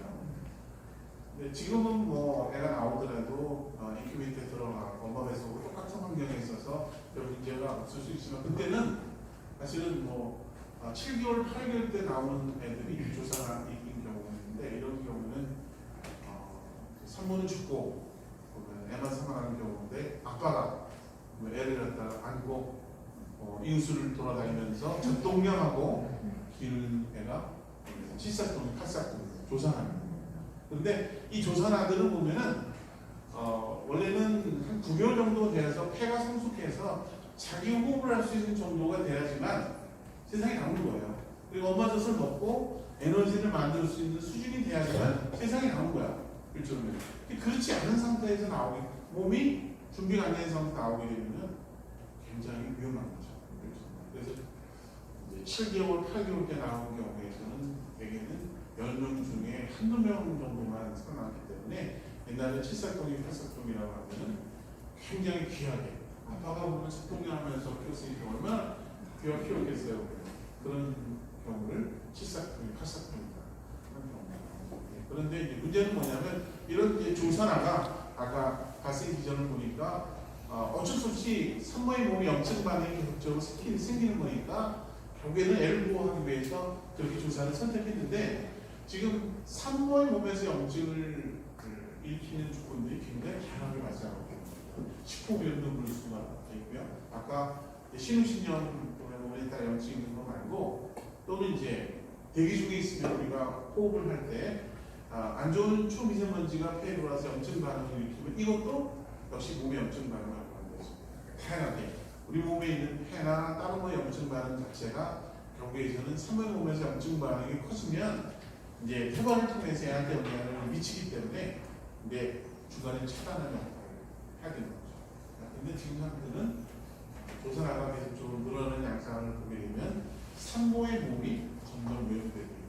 그래서 이제는 10달 정도 보면 안전하게 애가 보면 엄마 뱃속에 있다 나와야 되는데 그렇지 못하고 조산되는 애들의 비율이 높아지는 거가 문제다 이렇게 보겠습니다. 이제 정신장애에 대해서 잠깐 말씀을 좀 드리면 아까 가장 늦게 이제 발달이 이루어지는 부분들이 정신장애가 이렇게 정신 발달이 이루어지는 신경 발달 부분인데 여러 조사가 이루어지는데 미국도 마찬가지고 한국도 마찬가지인 경우인데 조사가들도 애들의 정신장애가 늘어났다고 하는 것은 공통되게 나타나는 연구 결과입니다. 그 중에서 정신장애에 대한 비율이 거의 한 3분의 1을 넘어요. 여기는 서울대 조사한 건데 35.9%인 경우고 두 가지 이상의 정신장애를 호소한 경우도 13.2%인 경우를 보여줍니다. 제일 문제가 되는 건 특정 공포증이라고 해서 벌레를 무서워하거나 높은 곳에 올라가는 걸 무서워하거나 찔리거나 이런 거에 대한 공포증이 나타나는 게 있고 두 번째는 이제 주의적 과잉행동 장애라고 해서 애들이 이제 집중하지 못하고 부산하게 돌아다니는 애들이 늘어났는데 초등학교에 보면은 10명 중에 한두 명은 이런 애들이 있기 때문에 이 수업을 진행할 때 걔를 단속하다 보면은 수업이 정상적으로 진행이 안 돼요. 그래서 이쪽에 뭐 엎어져 자고 왔다 갔다 하고 이러더라도 그냥 수업을 진행할 수밖에 없어요. 애들이 보면은 이 주의력의 과잉행동장애나 자폐 아들이 이제 늘어나는 게 문제다 이렇게 볼 수 있고요. 그다음 세 번째 늘어나는 거가 적대적인 이제 반항 장애입니다. 저희 집에서는 일상적으로 많이 경험한데 여러분 지금 어떠실지 모르겠습니다. 엄마 아빠가 그냥 아빠가 아무것도 없으면서 엄마 아빠가 배울만큼 다 배웠는데 보면 애들이 이제 사사건건 이제 반응을 하는 거죠. 뭐 이런 일들이 있고 fik장이라고 해서 이제 끊임없이 눈을 깜빡이거나 몸을 흔들거나 이상한 소리를 내는 경우인데 비근한 애가 상대에 보면 사도세자가 이상한 아버지 만나고 DJ 같이 할 때 죽었잖아요. 보면 죽기 전에 보면 마지막으로 보였던 모습이 바로 틱장이라고 합니다. 그러니까 죽음을 바로 앞두고 얼마나 불안했겠어요. 네? 그러면서 이렇게 몸에 한쪽을 갖다가 이렇게 떠는 틱장이 보인다고 하는데 이건 뭐냐면 뇌에 경미한 장애가 있을 때 이렇게 나타납니다. 큰 장애가 있잖아요. 그러면 그거는 이제 개발장애라고 해서 간질이라고 얘기하는데 의식을 잃고 발작이 나는 거죠. 이건 뭐냐면 의식장애까지 안 가는데 미묘하게 통제가 안 되는 거죠. 그렇죠? 신체에. 그런 일들이 애들한테서 많이 발생되어서 주로 뇌 쪽에 영향을 미친 것들이 굉장히 많이 있다고 하는 거죠. 애들 학용품 보면요. 고운 색깔 내는 거는 다 납이 들어갑니다. 근데 그 납이 신경 독성이 굉장히 강한 쪽 부분이기 때문에 애들한테서 노출이 굉장히 수 있다 이런 거고요. 초등학생들이 뭐 무방구점에서 이게 간식을 사 먹을 수 있는 뭐 200원 300원 주고 할 수 있는 제일 약간 만만한 거가 물과사탕이야. 알록달록한. 근데 그 정도의 가격에 알록달록 색깔 낼 수 있는 거는 탄색소밖에 없어요. 그렇죠? 그러니까 탄색소 자체가 이게 주력의 관행동 장애이 있으면 성탄에서 뽑은 인위적인 색소 부분인데 뇌 쪽에 손상을 많이 입히는 거죠. 그런 걸 보게 되면 애들이 보면 이렇게 경미한 정도의 뇌 장애를 보이는 비율이 높아지는 것 자체라고 하는 것들이 사실은 지금에 있는 여러 가지 생활 환경, 산업화 환경 자체가 중요한 역할을 한다 이렇게 보겠습니다. 애들이 비만한 경우가 많이 늘어나는 상태 부분이고요. 이런 경우인데 되게 홍콩하고 비교를 했는데 우리 애들도 여기 강조하면요. 그 중에 10명 중에 또 보면 한두 명 있어요. 그렇기 때문에 지금의 시장 분석 기관을 보게 되면은 아시아에서 여성들의 비만율이 제일 높아질 가능성이 높은 나라가 한국이라고 얘기합니다. 그런 부분이기 때문에 뭐 이런 것들이 드러내고 그다음에 당뇨가 전체 인구의 8%를 지나서 400만 명 정도에 이른다 이렇게 볼 수 있고요. 2030년에서는 전체 인구의 14%, 700만 명 정도까지가 당뇨에 이를 수 있다 이렇게 있습니다. 이런 것들을 보게 되면은 애들한테서 조그만 애들인데 벌써 혈당 흔들리고, 그리고 보면은 초등학생인데 벌써 혈압이 높아지고, 이런 부분들이 성인병이 애들한테 쪽이 나타나는 거예요. 이런 일들이 벌어집니다. 요것만 얘기하고 잠깐 좀 시도하는데요. 요거는 이제 정액검사인 경우인데 왼쪽으로 보게 되면은 40세 중인데 여기 왼쪽에 보면 40세인데 제가 50대 중반을 넘어진 상태인데, 제가 어렸을 때 농촌에서 때문에 농촌 청년 컨트리 보이 네네 그런 부분에서 어렸을 때 뭐 이렇게 유해 물질이나 화학 물질의 노출이 이렇게가 많지 않아서 지금 50대 중반이 넘었음에도 불구하고 저희 검사하면은 이렇게 정맥수도 많고 운동을 하고 굉장히 건강하게 손이 이쪽입니다. 젊은 사람들 보면은 웬일인지 보면 18세, 20세의 경우인데 없어 정자가 무정자증이나 이런 경우에서 가소전자증을 보는 경우인데 운동중증이 많이 떨어지는 쪽 부분인데, 되게 이제 환경으로 화학물질에 노출되어지면 정자가 보면 남성 호르몬이 분비되어지면서 정상적인 정자 발달을 해드리는데 이거를 막는다. 여성 같은 경우에서는 화학물질의 90%가 여성 호르몬과 비슷한 활성도를 보이는데, 여성들은 너무 과잉하게 여성 호르몬 작용을 하기 때문에 자궁 내막증이라든가 또는 이 여성 호르몬이 과다하게 되면 암세포가 발생이 촉진되어지는데 그게 유방암입니다. 우리나라가 젊은 여성들이 유방암이 많아지거든요. 이런 부분이기 때문에 암 발생도 한 5분 정도가 감소하고 있다는 거가 우리나라 상황은 아니고 세계적으로도 전자수가 감소 사항 부분인데요. 그 사회에 있어서 화학물질의 사용 수가 많아지면 많아질수록 비례해서 남자들의 정자수가 떨어지고 있습니다. 되게 세계적으로 사용된 물질이 한 10만 종 정도 되는데 보면은 미국 같은 경우는 한 8만 종 정도 되는데 우리는 한 6만 종 정도 씁니다. 네, 그런 것 같이 되게 정자수 감소가 굉장히 빠르게 일어나는 보게 되면 산업화에 있던 유럽, 미국, 그 다음에 최근에 이제 산업화에 보고 있는 한국, 중국 쪽에서 어떻게 말하면 화학물질 사용 수가 많을수록 또 산업화의 가방끈이 길어질수록 그러면은 정자수가 감소하는 겁니다. 그러니까 인간이 만드는 화학물질 자체가 굉장히 화학물질의 화학 구조하고 굉장히 유사한 상태이기 때문에 화학물질을 못 만들게 봉쇄하거나 또는 여성 같은 경우 유사한 물질 구조를 갖고 있기 때문에 그 여성 호르몬이 작용하는 수용체가 있어요. 열쇠하고 자물쇠 구조인데 그 자물쇠 구조 안에 엉뚱한 부분이 딱 박혀갖고 마치 이게 보면은 여성 호르몬이 문제인 거는 똑같은 효과를 내는 거예요. 여성 호르몬이 굉장히 많아요. 여성들은 너무 여성 호르몬이 과다 분비돼서 문제고, 남성들은 남성 호르몬들이 만들어지지 못해서 문제죠. 예. 남자들이 너무 좀 부족해 보이죠? 네, 없어도 문제고. 근데 이런 일들이 세계적으로 벌어졌다 이러고 보겠습니다. 출생한 애들 보면 우리나라에서는 저출생이 일어나는데 전체 출생하는 애들 수는 떨어지는데 그 중에서 특정한 기형형 때는 또 증가되는 현상을 보이고 있습니다. 아까 제일 많이 보이는 거가 신장에 있는 기형 부분이고요.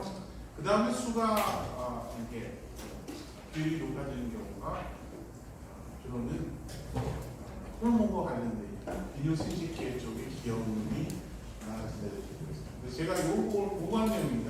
우리나라에 있어서 쭉 그거를 갖다가 했을 때 보면은 어떤 기형이 나타나느냐는 것들을 쭉 16년 동안 건강보험자를 다 뒤져서 조사했는데 그 중에서 가장 빠르게 증가되는 경우가 많고 16년도 가장 빠르게 진행됐던 기형들을 보니까 잠복 보완이라고 해가지고 보면은 여기 보면은 네 여기에 보완했을 때 딸 따라 놀다가 드디어 안 일어났어요. 그 시어머니가 너무 좋아갖고 한 몇 시간 하는데 밑에 이제 고환을 만져보는데 안 만져주는 거예요. 그래갖고 이 시어머니가 가지고 완전 기절할 줄 알았어.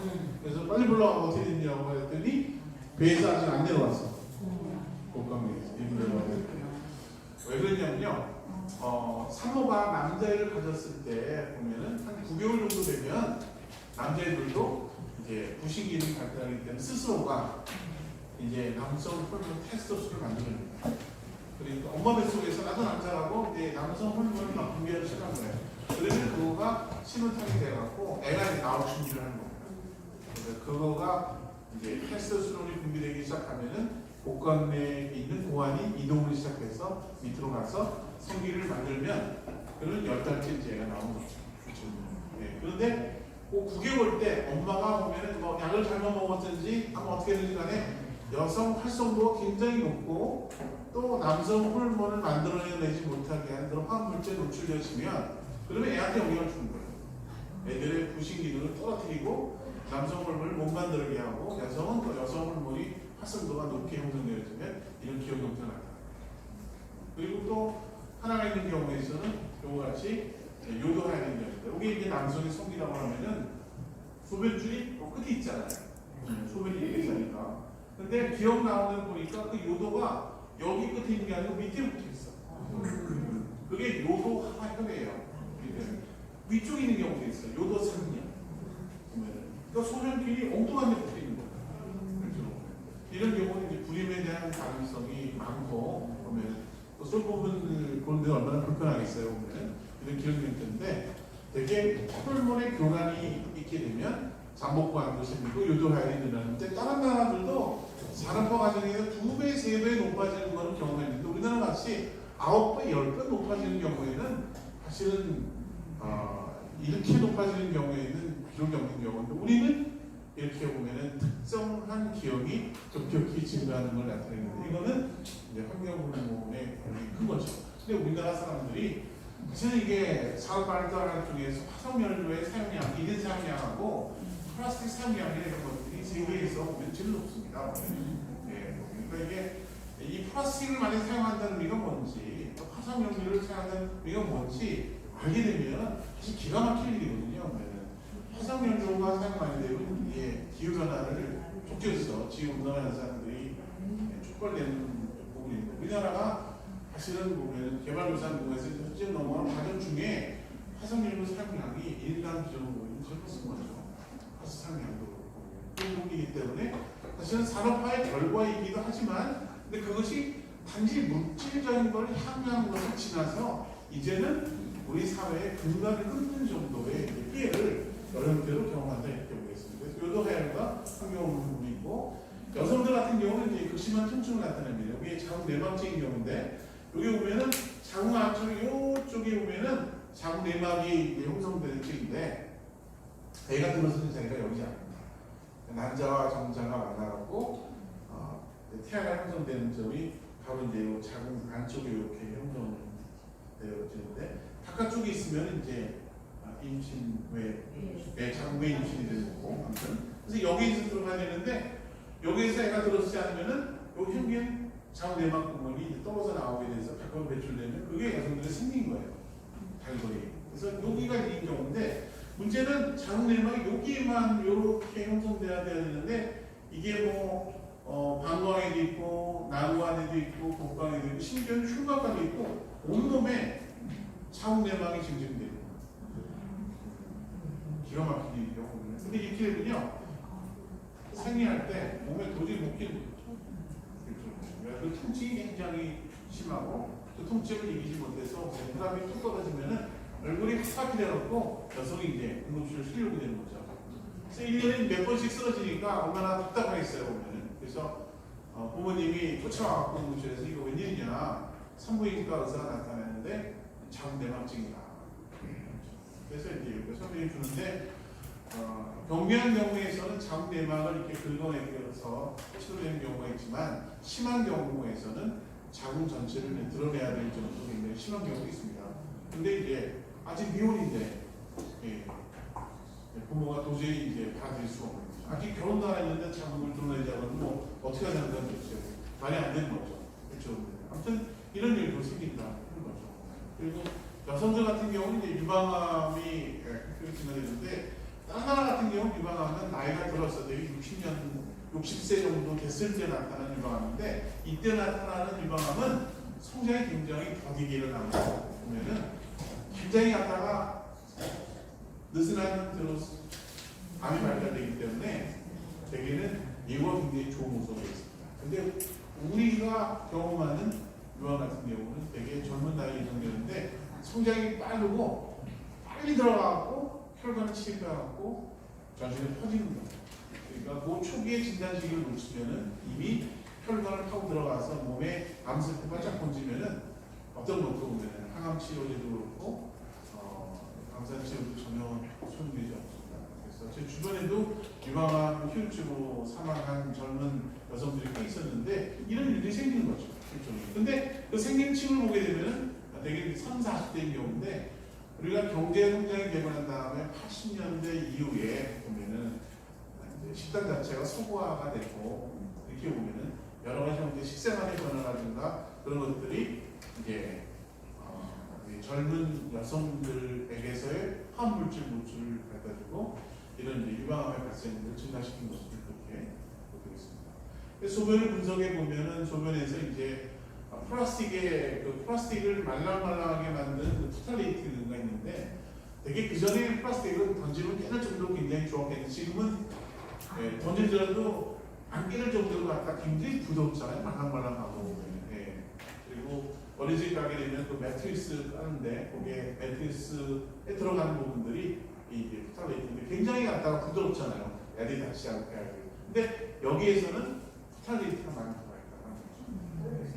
그래서 토탈레이트의 노출이 많게 되면 소변에서 이렇게 토탈레이트가 떨어져 나오게 되는데 소변을 통해서 일반인들 검사하더라도 토탈레이트가 검출되는 거가 한국에도 그렇고 미국에도 많이 관찰되어 있습니다. 근데 소변 속에 토탈레이트가 많이 나오면 나올수록 정자수 감소가 나타나죠.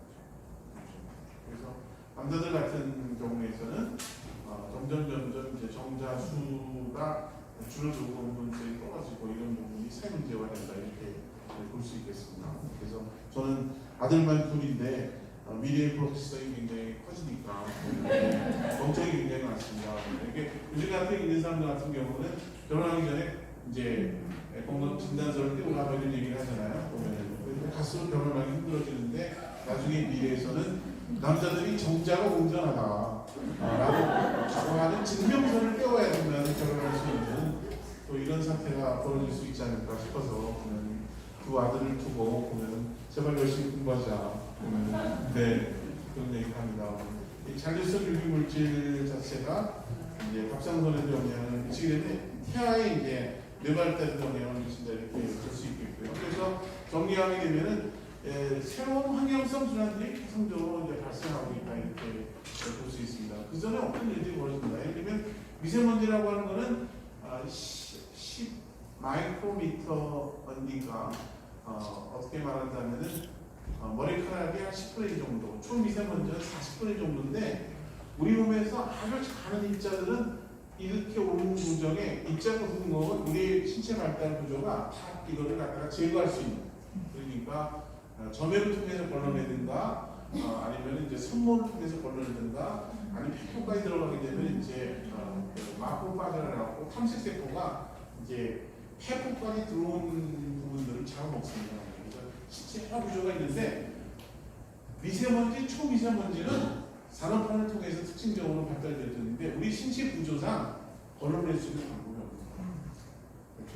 그러니까 산업 발달을 통해서 화학물질과 여러 가지 분질이 이루어지는데 그것 자체가 우리 몸의 신체 방어 기전이 사실은 보면 이걸 다 감당하지 없는 상태이기 때문에 산업화가 발달되면 될수록 사람들의 피해가 굉장히 커진다 이렇게 볼 수 있겠고요. 근데 이게 보면은 폐를 통해 들어오고 이게 혈액을 따라서 비비비를 통과합니다. 비비비라고 하는 거가 혈액하고 뇌하고의 그 중간에 있는 장벽인데 뇌가 들어갑니다. 그래서 응급실에서 서 있어 보면은 굉장히 빈진이 심하게 나면요 자살 시도자들이 많이 들어옵니다. 그러니까 빈진 농도에 따라서 뇌도 영향을 받는다.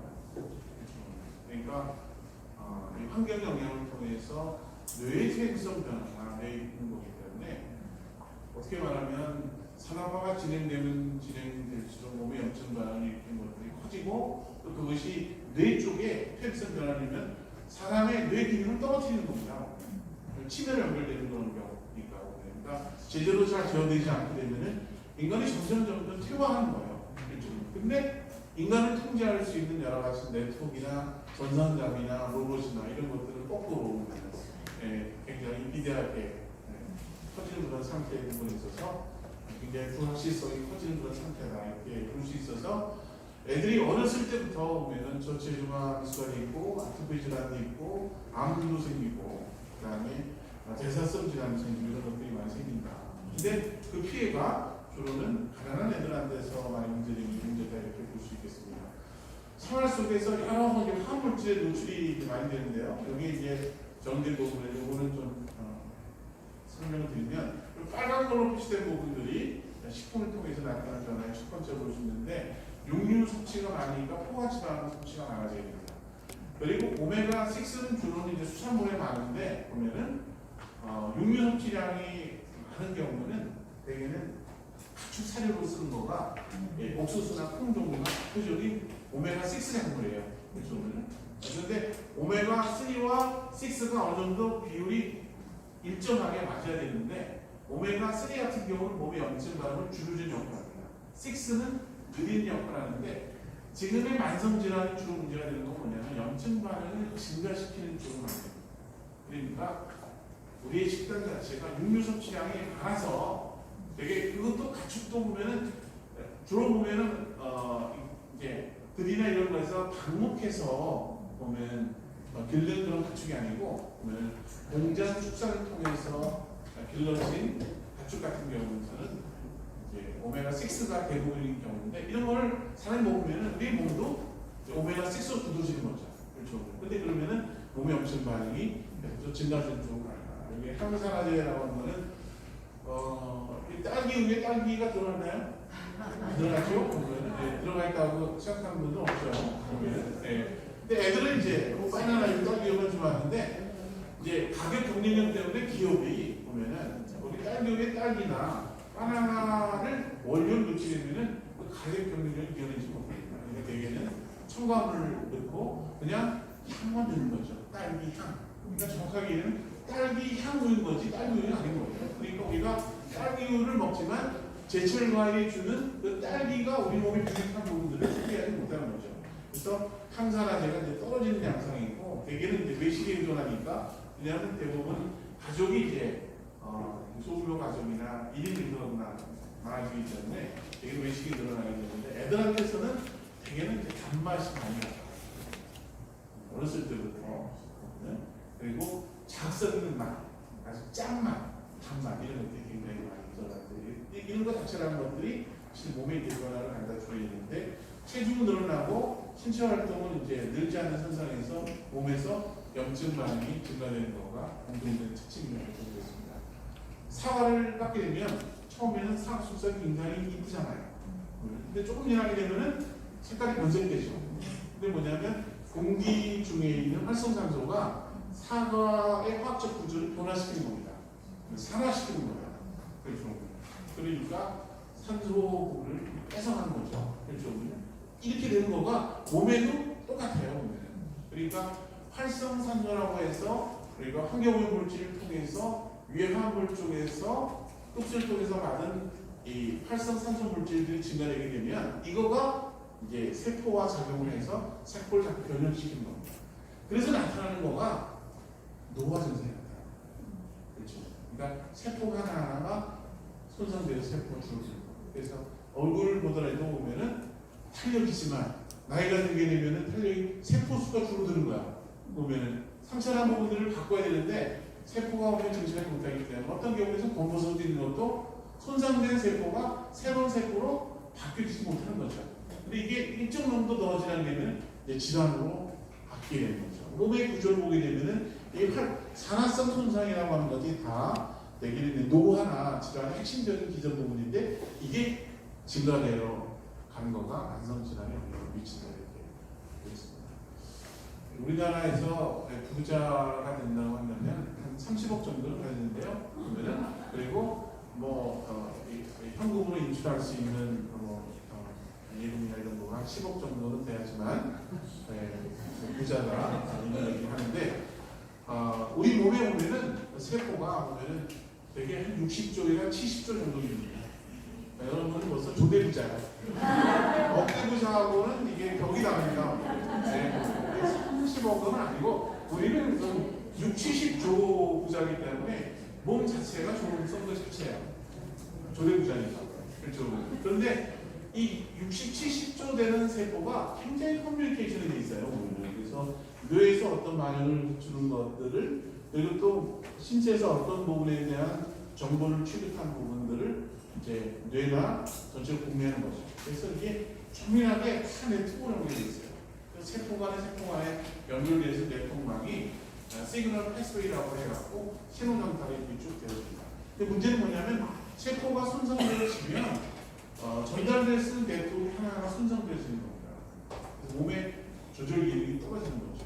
그래서 여기 이제 인슐린을 예를 들었는데 혈당이 올라가게 되면은 인슐린이 분비되어져서 이제 이거 자체가 빨리 가다가 혈액 속에 있는 혈당을 세포가 쓸 수 있도록 보면은 이제 혈당 자체를 세포 속으로 집어넣는 역할을 하게 됩니다. 그런 거에 대한 반응이 인슐린에 작용되는데 이 작동이 안 되면 인슐린 수용체에 인슐린이 결합되어 있는데 아무리 인슐린 넣더라도 신체 반응이 나타나지 않는 겁니다.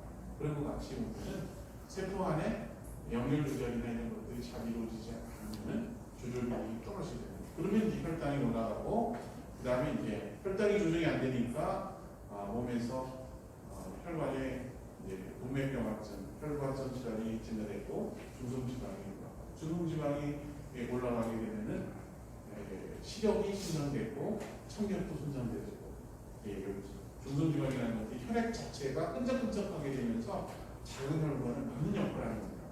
이런 부분들이 우리 몸에서 벌어지는 있는 부분인데 이게 국민한테서 나타나고 있다는 거예요. 그러니까 아까 그 당뇨가 지금의 전체 국민의 8%인데 이후에 14%까지 가서 6명에 1명꼴 정도가 당뇨라고 하는 거예요. 이 부분 자체가. 그러니까 제가 말씀드린 거는 식생활이 변화시키거나 도시환경을 변화시키거나 우리의 물질 사용이나 에너지 사용에 대한 근본적인 패턴의 변화가 없으면 지금과 같은 부분에서의 만성질환 대란과 또 우리 다음 세대의 피해나 이런 부분들은 불가피하다는 겁니다. 그러니까 생태계의 위기, 또 건강의 위기, 또 새로운 환경성 질환이 생기는 거 이런 부분들이 우리 생활을 통해서 나타나니까 이렇게 보였습니다. 그래서 민감한 시기에 노출되면 나이가 들면 비만, 고혈압, 심혈관계나 당뇨가 되는 거고 결국에서는 사람이 제일 걸리기 싫어하는 질환이 치매입니다. 그럼 비결이 치매가 이런 부분에 대한 것들이 드러나고 있다. 그래서 미국에서도 이런 것 같은 고민을 얘기해서 미국도 지금 얘기한 부분들은 훨씬 더 큰 규모로 나오고 있습니다. 좋지 않은 식사 패턴이나 정크푸드나 칼로리가 과잉 섭취하는 거나 신체 활동이 부족한 거나 이런 부분들이 미국에서 하는 고민인데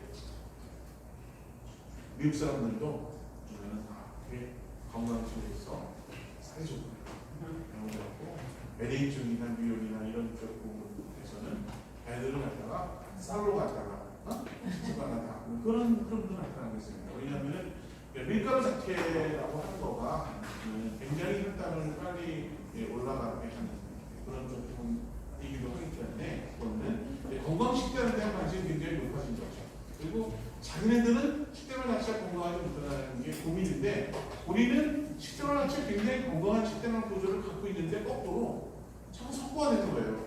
그쪽에서는 자기 식단 문제가 있다고 얘기하고 매년 발표하는 식생활 리포트에 수준 편에 갔다가 논문들을 다 정리하고 난 다음에 결론이 미국의 식생활이 건강한 결론입니다. 근데 우리는 상당히 건강한 식단을 갖고 있음에도 불구하고 젊은 사람들이 이 좋은 식문화에 대한 것들을 잘 인식하지 못하는 거가 문제다 이렇게 볼 수 있는데요. 부모가 애들 생일 때 친구들 다 불러놓고 생일 파티를 하는데 맥도날이나 해주십니다. 그래서 여기 내가 배가 빠진 날 굉장히 좋은 날 친구까지 불러서 먹이는 음식을 보니까 이게 제일 좋은 음식이다. 이게 뇌 속에 각인이 된다. 패스트푸드 자체가. 그런 부분이 이렇게 단맛에 길어지거나 가공식품에 길들여지는 거 이게 문제인데 사실 그 자체라고 하는 것들이 육류 섭취가 많아지면 많아질수록 에너지 사용량이 굉장히 늘어나는 것 때문에 기후변화와 관련되어 있는 부분이고 그런데요. 우리나라 식단을 보게 되면은 사실 기본적으로는 채식주의예요. 그러고 나서 한 달에 기력이 떨어졌을 때 어쩌다 삼계탕 먹고 그다음에 백고순간에 게장 먹고 가끔 그런 정도에 있었지 사실 일상에서의 고기를 섭취하는 부분에 대한 것들은 생각지 못했죠. 근데 우리 몸의 구조가 장을 보면요. 다 보면은 채식주의자들을 위해서 주로 채식을 많이 하는 경우 장의 기능을 키웁니다. 하는 맛음 중에서 파이버 자체가 그렇죠 보면은 여러 가공을 통해서 보면은 대변을 표출을 하게 됩니다. 근데 육류 섭취가 많은 데 쪽에서는 이 육류 섭취하는 과정 중에서 파생되어지는 여러 가지 노폐물이나 단백질 이런 것들 유해한 부분이 많기 때문에 사실은 장에서 빨리 배출을 합니다. 그래서 육류 섭취를 많이 하는 민족들의 자기 기는 굉장히 짧아요. 우리는 이식하고 하는 거죠. 그런 부분이기 때문에 단백질을 섭취하는 데 있어서 아주 조금 갖다가 보면은 식사와 팩트를 갖고 나오가 바로 콩단백질이 보면은 식물에서 얻어진 단백질을 중에서 이게 기가 막힌 단백질, 소이 프로틴이라고 합니다. 식물에서 굉장히 질 좋은 단백질을 얻을 수 있습니다. 식물화 자체가 그렇습니다. 그리고 섬유와 야채 섭취가 굉장히 중요하고 그게 기대 수명과 굉장히 중요한 부분인데 우리는 보면 겨울에 야채나 채소를 가지고 먹기가 힘드니까 보면은 김치를 만들고 또 장분할 만들고 이렇게 해갖고 보면 겨울에서도 야채, 채소를 먹었던 거예요. 그렇죠. 굉장히 우수한 식물화를 갖고 있었던 거고 그러한 우수한 식물화 때문에 이 장 박테리아, 장내 세균 자체가 보면은 굉장히 유익한 장내 세균이 굉장히 많습니다. 그러니까 만성질환을 예방하기 위한 훌륭한 식생활 문화를 가지고 있음에도 불구하고 우리가 잘 발전시키지 못하는 게 문제다. 우리나라 몸의 구조를 보면은 이 췌장의 길이 쪽 부분에 있어서 한국 사람은 똑같은 비만 정도인데 췌장이 이렇게 작아요 볼륨이. 근데 똑같은 비만 정도인데 서양 사람들은 췌장의 볼륨이 굉장히 크다고 합니다. 그래서 미국 사람 같은 경우는 체구가 이런 사람인데도 당뇨 발생이 별로 안 돼요. 그 안에 췌장이 크기가 크기. 근데 우리는 그렇지 않다고 합니다. 그렇죠. 그러니까 단백질을 섭취한데도 가능한 동물성 단백질보다는 식물성 단백질이 훨씬 더 좋은 거고 또 그거 자체가 보면은 항해를 지키는 굉장히 유리한 부분이기도 하고 그럴 수 있죠. 식단 자체를 보게 됩니다. 그리고 바다가 먹더라도 저는 식품의 보고다 이런 부분인데 주로 세계에서 기대 수명이 높은 그런 대표적인 나라가 스페인, 프랑스, 이태리 그리고 동양 쪽에서는 한국하고 보이는데 다 바다에 놓여 있는 특징이 있습니다. 수산물 섭취량이 굉장히 많아요. 가공, 육류 섭취량이 떨어진 상태에서 우리는 굉장히 중요한 식문화를 갖고 있으면서 불구하고 사실 우리 안에 잠재되어 있는 굉장히 탁월한 문화가 있는데 그걸 인식하지 못했던 겁니다. 서구적인 거가 사실은 자세히 살펴보면 자기네들도 점프 푸시라고 얘기하는데 우리는 뭐 서구의 문화로 굉장히 갖고 있다 생각하는데 그렇지 않다는 거죠. 그런 부분이기 때문에 분석을 해보면 식품이 서구화되어지면서 우리에도 당뇨가 늘거나 또는 이 뇌심혈관 질환이 늘거나 암이 늘거나 이런 부분들이 새롭게 문제가 되는 거기 때문에 역시 식생활에서의 문제가 상당히 큰 부분이다 이렇게 말씀을 드리겠습니다. 식품의 안전성에 대한 부분들을 쭉 보는데 아까 말씀드린 것처럼 많은 소비가 이루어짐에도 불구하고 사실은 거기에 대한 정보를 잘 모르는 상태에 있어서 여러 식품 소비가 이루어진다 이렇게 볼 수 있어서 식중독이 매년 증가하고 대응되고 있다. 우리가 쌀을 자극하는 걸 제외하고 해서 나머지는 다 수입을 하기 때문에 다른 나라에서 생산되어지고 유통, 이동하는 과정 중에 사실 이게 부패를 방지하기 위해서 여러 가지 이제 살균제나 뭐 이런 부분들이 우리 식탁에 많이 올라오게 되는 거죠. 그렇기 때문에 여러 형태의 식중독에 노출이 된다 이렇게 되어 있습니다. 근데 다양한 식중독이 있기 때문에 식중독에 대한 것들을 정리하면은 여러 종류가 상당히 다양하게 됩니다. 그래서 과목병 파동인 경우도 있고, 병원성 대장균에 대한 것도 있고, 다육식 파동도 있고, 중국에서 수입되는 꽃게인데 밥을 덤으로 주는 것 같습니다. 뭐 이런 것도 구제 파동도 있고 굉장히 다양한 형태이기 때문에 식품을 통해서 나타날 수 있는 여러 리스크에 많이 노출되었습니다. 그러니까 에너지에 대한 문제는 상당 부분은 기후변화와 밀접한 관련이 있다고 보고, 식품 같은 경우에서는 프로게이션 우리의 환경성 질환과 밀접한 관련이 있다고 있습니다. 쌀기후에 대한 것은 참여를 주겠고요. 네, 그래서 여러 가지 식품 첨가물이 편의점을 통해서 가는데 애들이 주로는 편의점에서 식사를 간단히 하는 경우가 많기 때문에 문제고, 이제 가공식품 중에 간섭 취향이 너무 많습니다. 그래서 애들한테서 내장 비만이 증가되고, 그 다음에 아까 호흡술을 통해서 쭉 가서 보니까 애들한테서 우울증이 있거나 위축되거나 보면 또는 이 폭력성, 개인성을 주사해 봤더니 뇌 발달 장애가 있는 거예요. 그러니까 신경 발달이 이루어지는 거가 아까 얘기한 것처럼 엽선이나 비타민 계열이 보면 뇌 발달에 굉장히 중요한 역할을 하는 거예요. 근데 뇌 발달이 이루어진 그 시점에 보면은 비타민 C 계열이나 엽산의 수치가 낮은 경우에는 애들한테서 보면은 아까 면역체계가 과잉 반응하듯이 신경계 같은 경우에도 정상적인 반응을 보이는 게 아니고 굉장히 보면은 민감한 반응을 보이는 그런 패턴을 보여요. 이게 청소년에서 이게 우울증이나 위축이나 또는 이제 풍족화되거나 이런 부분들이 청소년들에서의 식사 패턴과 밀접한 관계를 이렇게 하고 있습니다. 그래서 한국인에서 식생활을 이제 정리를 했는데 여기 보면은 많이 먹어야 될 게 있고요. 보면 이렇게 칼슘이나 엽산이나 말씀 이런 것들을 굉장히 강조를 많이 드렸고, 그 다음에 적게 먹어야 할 부분으로서 주는 거가 이제 가공육류, 햄이나 가공류나 붉은 고기나 이런 부분들. 제가 보기에는 돼지고기나 소고기 같은 경우는 가능하면 적게 먹고 햄, 소세지나 이런 부분들을 가능하면은 먹지 않도록 하는데, 코카콜라나 이런 부분들 같은 경우에서는 예를 들어 장애인들 같은 경우에서는 습관적으로 보면은 콜라나 이런 거 한 번씩 먹는 경우가 있어서 그것 때문에 애들이 비만이 되는 경우가 많이 있습니다. 그러니까 애들한테서 왜 콜라 말고 물을 먹어야 되는지에 대한 교육을 해줘야 되는데 장애인들한테 그런 교육을 해주는 게 없기 때문에 장애인들 같은 경우에서는 이 건강한 식습관에 대한 교육이 제대로 안 되는 경우가 많이 있다는 거죠. 그런 것들을 인식을 좀 바꿔줘야 된다 이렇게 볼 수 있고, 가루식품에 대한 것들을 우리가 갖고 있는 식생활 자체라는 것들이 이미 세계적인 문화다라고 하고요. 올해도 의학 잡지 중에 제일 유명한 잡지 보면은 나는셋의 보도가 된 게 2030년에 OECD 국가 중에서 보면은 제일 우리 기대 수명이 높아지고 보면은 인류 최초로 90세가 넘어온 기대 수명이 증가하는 나라가 있는데 어딘지 아십니까? 우리 한국이에요.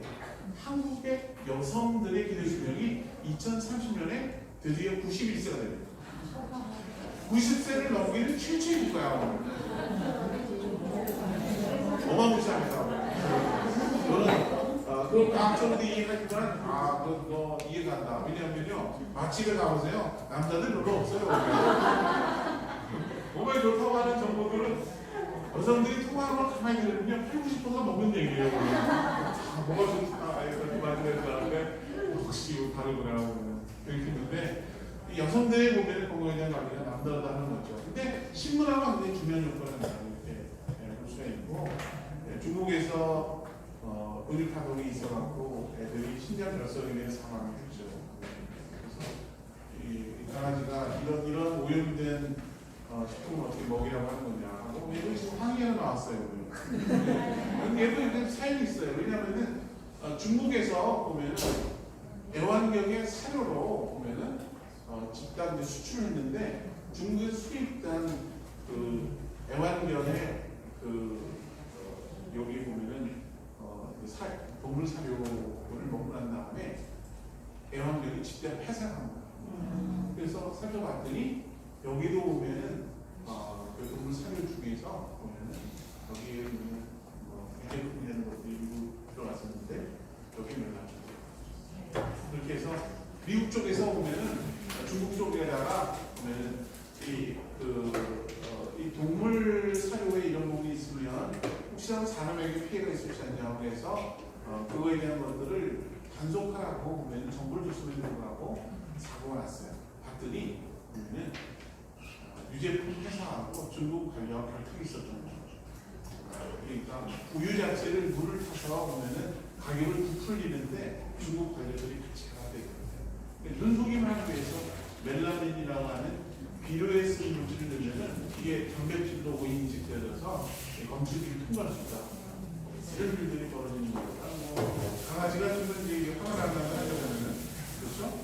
멜라민인 경우고 화학 간장 같은 경우도 주로 가려 간장을 써야 되는데 화학 간장을 쓰게 되면은 이 MCPD라고 해서 생식 독성이 있는 물질을 우리 안에 있는 경우가 있습니다. 이거 잘 걸러내는 거가 굉장히 중요한 부분인데 대개는 발효 간장과 화학 간장을 같이 섞어서 사용하는 경우가 많이 있다 이렇게 보이고요. 제가 그전에 눈 깜짝할 새에 보면 후배한테 얘기하는데 눈 깜짝할 새에 청사장은 정저어거든요.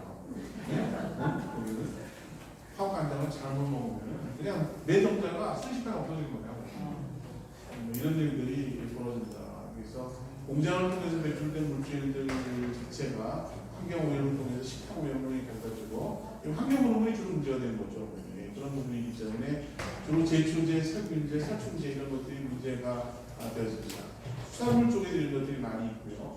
농산물 중에 농약 정도 중에 6%가 이 농약 잔류균식을 초과하는 부분입니다.